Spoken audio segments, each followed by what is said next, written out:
Hi, Sawyer. I'm here to read chapter 12. My voice is doing a little better, so let's see how far I can get. Chapter 11, we ended where they were rolling down the hill, doing somersaults, not just rolling. And chapter 12 is called The Disaster. Okay, I'm going to take one cough and then go. Okay. It was the best somersaulting Hugo had ever done. He tumbled so fast that it felt like he was a ball flying through the air. That sounds like fun. He laughed the whole way down, and when he reached the bottom of the hill, he lay flat on his back, still laughing. A moment later, Boone landed at the bottom of the hill beside him, also laughing. There they are. That looks like relaxing.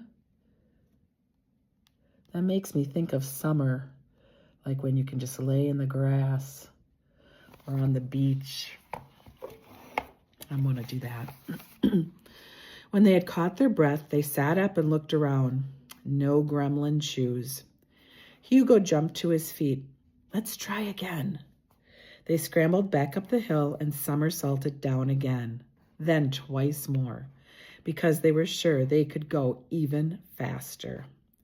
After their fourth somersault down the hill, still no gremlin shoes.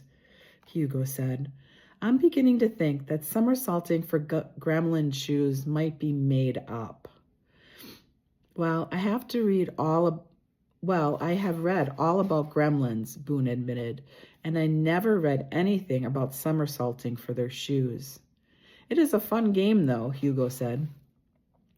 He was just about to suggest another somersault when Boone reminded him that they still had the treasure to find and the package delivered before it got dark. Oh, I forgot they had a package to deliver. They better get going. Hugo sighed. He could have somersaulted down that hill a dozen more times. Still, he knew Boone was right. They headed up back the hill, but when they reached the boulder, they found that the package was gone. I left it right here, Boone insisted, pointing to the spot beside the boulder. I know I did. It's gone. I'm going to look at the picture from earlier and see if we can see a package that he left there. No, I don't see anything. There's no picture. They searched all around the boulder, but the package had completely vanished. Uncle Figgy is going to be really mad at us, said Hugo.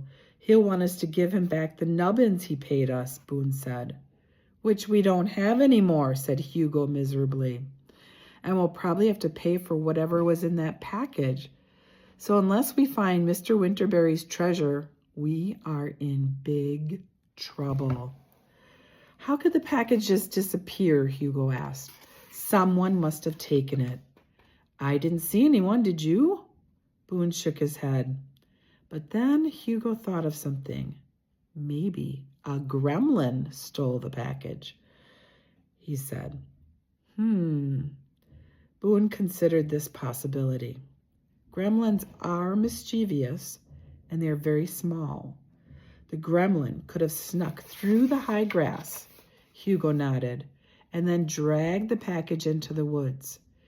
He looked around. There were woods in every direction, which means the gremlin could be anywhere, he said in dismay. Boone closed his eyes. He stood that way for a moment before he opened them again and smiled widely at Hugo. Did you just have another frog in a bucket, Hugo?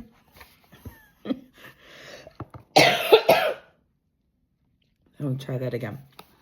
Did you just have another frog in a bucket moment? Hugo asked him. Boone nodded excitedly.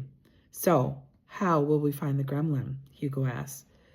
We don't have to find the gremlin, Boone replied. The gremlin will come to us.